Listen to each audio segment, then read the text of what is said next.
நம்ம வெளியில் ஏதாவது சாப்பிடும்போது ஒரு வாமிட்டிங்கோ இல்லை வயிறு வெளியில் வந்து ஒரு லூஸ் மோஷன் போகுதுன்னா அதை மட்டும்தான் அந்த உணவு கெட்ட உணவு நம்ம நினைக்கிறோம். ஆனால் எதுவுமே ரியாக்ட் பண்ணாமல் இருக்கிற உணவுகள் வந்து நம்ம கெட்ட உணவுகளேன்னு நினைக்கிறதே கிடையாது. நம்ம டெய்லி வந்து ஒரு பேக்கரி ஐட்டங்கள் நிறைய எடுக்கிறோம். நூடுல்ஸ், ஃப்ரைட் ரைஸ், புரோட்டா இதெல்லாம் எடுக்கிறோம். உடம்புல ஒன்றுமே பண்ணலை, வயிறு வலிக்கெல்லாம் நல்லா தூக்கம் வருது, நல்லா ஃப்ரீயாக தான் இருக்கேன் அப்படிங்கிற மாதிரி நினச்சி நம்ம ரெகுலராகவே அதை எடுக்க ஆரம்பிச்சிடுறோம். ஆனால் எதுவுமே பண்ணலை அப்புறம் என்ன அப்படிங்கிற மாதிரி நம்ம நினைக்கிறோம். நீங்கள் ஒரே ஒரு உதாரணம் என்னென்னு பார்த்தீங்கன்னா, ஒரு நல்ல பியூரான ஒரு தண்ணி எடுத்துக்கிட்டு அதில் ஒரு சொட்டு சாக்கடை தண்ணியோ இல்லை ஒரு கலங்களான ஒரு கெட்டுப்போன தண்ணியை வந்து ஒரு சொட்டு விடுங்க. அது ஒன்றும் தெரியாது. டெய்லி ஒரு சொட்டு விட்டுக்கிட்டே வாங்க.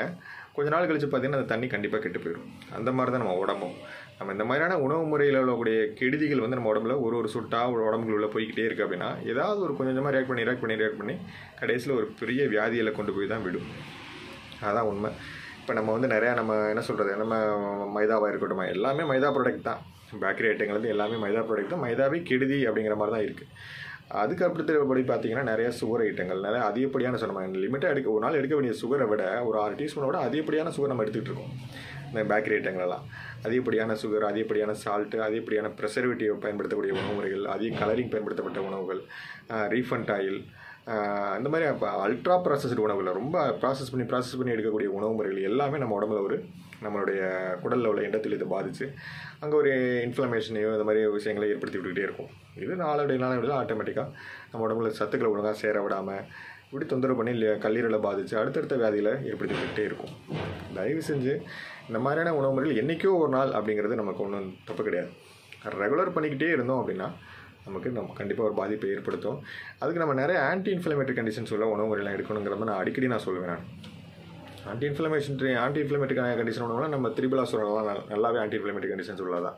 கடுக்காய்ப்பொடி சொல்லுவாங்களா, அது நிறைய மஞ்சள் மிளகு, இஞ்சி,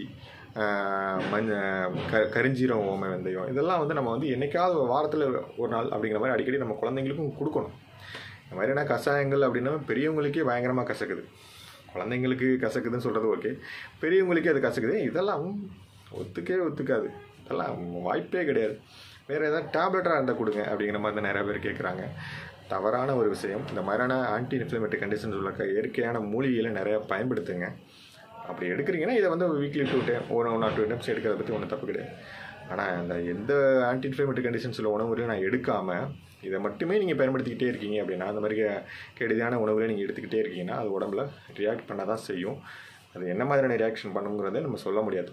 கல்லீரலை பாதிச்சுன்னா அடுத்தடுத்து வந்து என்ன மாதிரியான பாதிப்புகளை, ஹார்மோன் இம்பேலன்ஸ் ஏற்படுத்த போதா, இல்லை வந்து ஒரு கட்டி சம்மந்தமான பாதிப்புகளை ஏற்படுத்த போதா, இல்லை பிசிஓடி, ஃபெர்டிலிட்டி, என்ன மாதிரியான விஷயங்களை ஏற்படுத்த போகுதுன்னு நம்ம சொல்ல முடியாது.